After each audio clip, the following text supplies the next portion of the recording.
శ్రీకృష్ణ పరబ్రహ్మణే నమః. నిన్నటి పారాయణంలో నాభి కొడుకు కోసం యజ్ఞం చేస్తూ ఉంటే ఆ యజ్ఞానికి శ్రీ మహావిష్ణువు ప్రత్యక్షమయ్యారు. నాభి పరిపాలించిన రాజ్యం కాబట్టి దానికి అజనాభము అని వచ్చింది పేరు అని కూడా తెలుసుకున్నాం. అయితే శ్రీ మహావిష్ణువు ప్రత్యక్షమైన సందర్భంలో అక్కడ ఒక విచిత్రమైన ఆశ్చర్యకరమైన సంఘటన జరిగింది. అక్కడ యజ్ఞం చేయిస్తున్న వాళ్ళని ఋత్విక్కులు అంటారు. శ్రీమన్నారాయణ దర్శనం కలగగానే వీళ్ళందరూ లేచి నిలబడ్డారు.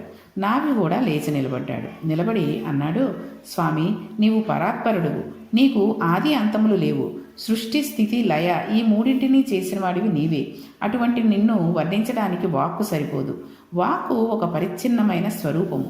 నీ స్వరూపము అనంతమైనది. ఈ వాక్కు కూడా నీ వలననే వస్తోంది. నీ వలన వస్తున్న వాక్కు నిన్నెలా వర్ణించగలదు? అందుకని నేను వర్ణించలేను. అందువలన నీకు నమస్కారము. నేను నిన్ను ఒక కోరికతో ఆరాధన చేసి యజ్ఞం చేశాను.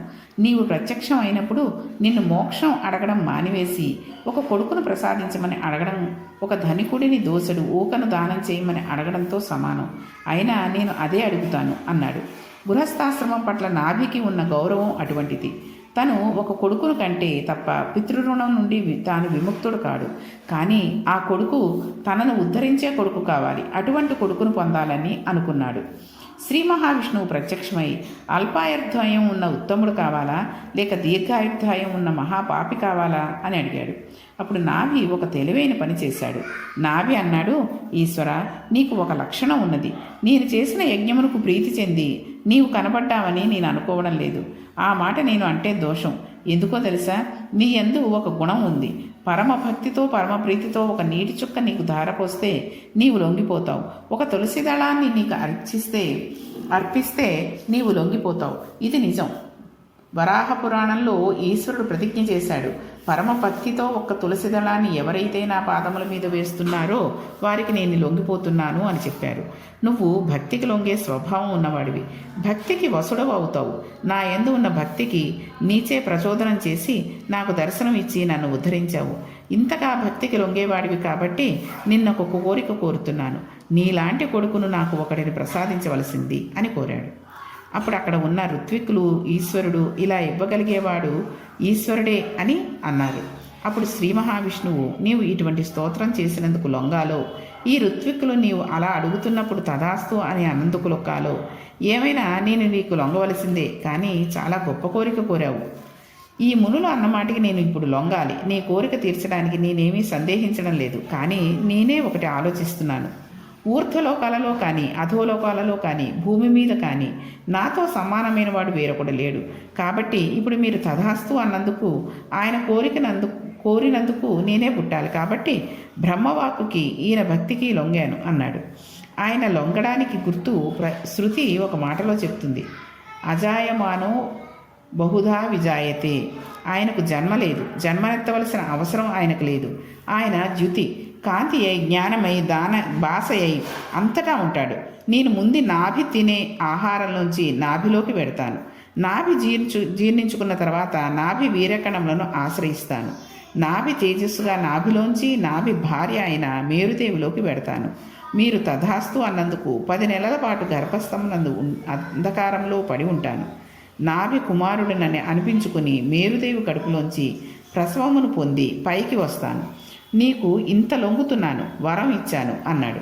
భక్తితో కొలిచిన వారికి ఈశ్వరుడు ఎందుకు లొంగడండి? ఈ మాట అన్న తర్వాత నాభి చాలా సంతోషించాడు. కొంతకాలమునకు మేరుదేవి గర్భమును ధరించింది.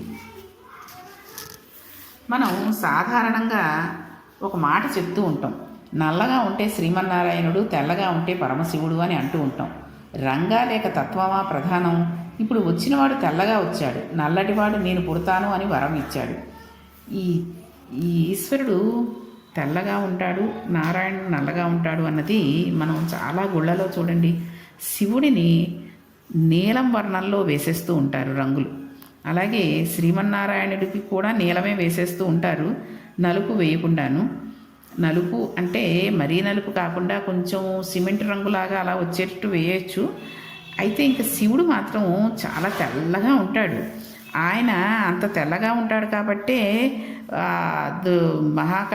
కాళికాదేవి అవతారంలో ఉన్నప్పుడు అమ్మవారు చిన్నబుచ్చుకుని మళ్ళీ గౌరీదేవిగా అవతరించిందని మనం తెలుసుకున్నాం మన శివపురాణంలో. కాబట్టి గుళ్ళలో వేసే రంగులు చాలా పొరపాటుగా వేస్తూ ఉంటారు. కాబట్టి శివుడు తెల్లగా ఉంటాడు. ఇప్పుడు పుట్టినవాడు తెల్లగా వచ్చాడు. నల్లటివాడు నేను పుడతాను అని వరం ఇచ్చాడు, తెల్లటివాడిగా బయటకు వచ్చాడు. అంటే లోకానికి ఏదో జ్ఞానబోధ చేయడానికి వచ్చాడనమాట.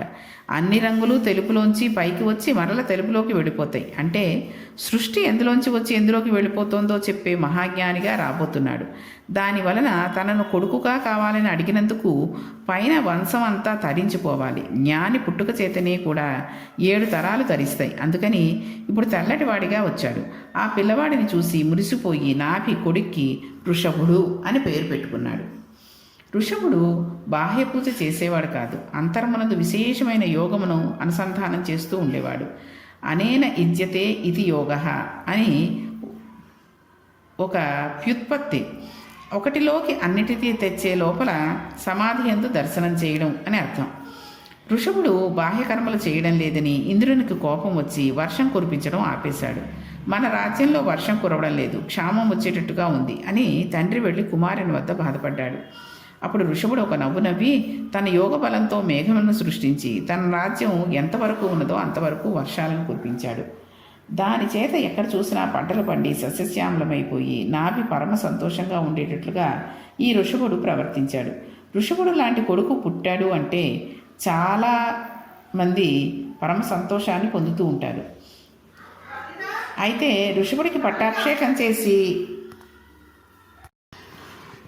తపస్సు చేసుకునేందుకు నాభి ఇల్లు విడిచిపెట్టి వెళ్ళిపోయాడు. అలా వెళ్ళిపోయి తపస్సు చేసి బ్రహ్మం నందు కలిసిపోయాడు. ఇప్పుడు నాభి ఒక కొత్త మార్గాన్ని ఆవిష్కరించాడు. ఆయన యజ్ఞము గొప్పతనమును ఆవిష్కరించాడు. యజ్ఞము చేత భక్తి చేత పరమేశ్వరుని కట్టి ఎలాగ తన కొడుకుగా తెచ్చుకోవచ్చునో నిరూపించాడు. గృహస్థాశ్రమంలో ఉన్నవాడు ఏ స్థితిని పొందవచ్చునో తెలియచేశాడు.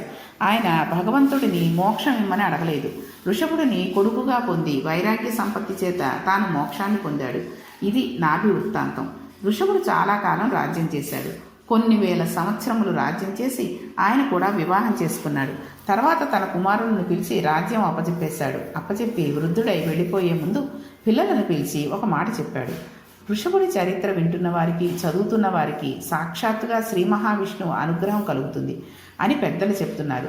అంతటి అవతారం వచ్చి ఏమీ చెప్పకుండా వెళ్ళిపోయినట్లయితే మానవాళికి సందేహం అందదు. అందుకే ఋషభుడు పిల్లలకి ఒక మాట చెప్పాడు. ఈ మాట ఋషభుడి పిల్లడికే కాదు, మన పిల్లలకి కూడా చెందుతుంది. కాబట్టి జాగ్రత్తగా మనము మన పిల్లలకి చెప్పుకుంటే మంచిది.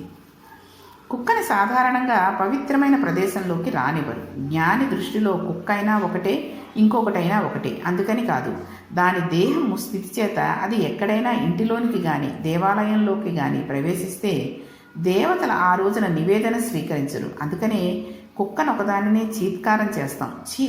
కుక్క అంటారు, కుక్క ముట్టేసిందిరా అంటారు. ఏదైనా వ్రతం పాడైపోయినట్లయితే కుక్క ముట్టేసుకుందండి అంటారు. కుక్కలు చెప్పిన విస్తరి అంటారు. కుక్క ఎన్ని కష్టాలు పడుతుందో అత్యంత పవిత్రమైన ఉపాధిని పొందిన మనిషి కూడా అన్ని కష్టాలు పడుతూ ఉంటాడు. కాబట్టి కుక్కని పెంచుకునేవాళ్ళు చాలామంది ఉంటారు. దాన్ని బెడ్రూముల్లోకి, హాల్లోకి తీసుకుని వచ్చేస్తూ ఉంటారు. పక్కన కూర్చోబెట్టుకుంటూ ఉంటారు.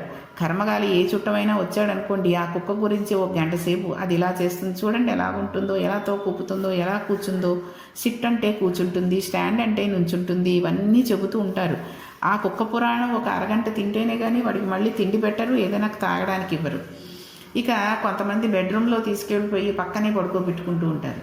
కుక్కేనండి, ఎంత మనది ముద్దుగా ఉన్నా సరే దానిని మన ఇంట్లో పూజ అయిపోయి మన మగవాళ్ళు పూజ చేసేసి నైవేద్యం పెట్టిన తర్వాత కానీ కుక్కని ఒకవేళ ఎండలో అది ఉండిపోతుంది కష్టం అనుకుంటే లోపలికి తీసుకుని రావాలి అంటే మన ఇంట్లో పూజ అయిపోయిన తర్వాతే తీసుకురావాలి. ముందుగా కుక్కను తీసుకుని వచ్చామంటే ఆ రోజు నైవేద్యం పెట్టిన ఫలితం ఉండదు.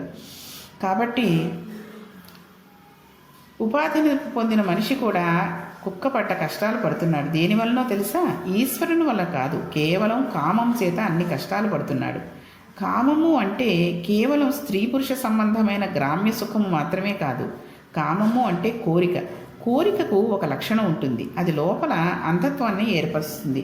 మనం ఒక కోరికకు లొంగినట్లయితే ఒక పరిమితమైన కోరిక పెట్టుకుని మన శక్తిని దృష్టిలో పెట్టుకుని అక్కడి వరకు ప్రయాణం చేయడం గృహస్థాశ్రమంలో దోషం కాదు. కానీ వాళ్ళని చూసి వీళ్ళని చూసి అలవి కాని కోరికను పెంచుకున్నాం అనుకోండి, నాకు ₹1,00,00,000 ఉంటే బాగుండు, నేను కూడా అమెరికా అధ్యక్షుని అయిపోతే బాగుండు, లేకపోతే నేను కూడా ఇండియాకు ప్రధానమంత్రిని అయిపోతే బాగుండు అనే వెర్రి కోరిక పుట్టిందనుకోండి, అప్పుడు అర్థం లేని పనులన్నీ మొదలు పెడతారు. దీనివలన మన కోరిక పుట్టింది అనగానే ఆ కోరిక మనల్ని బంధిస్తుంది.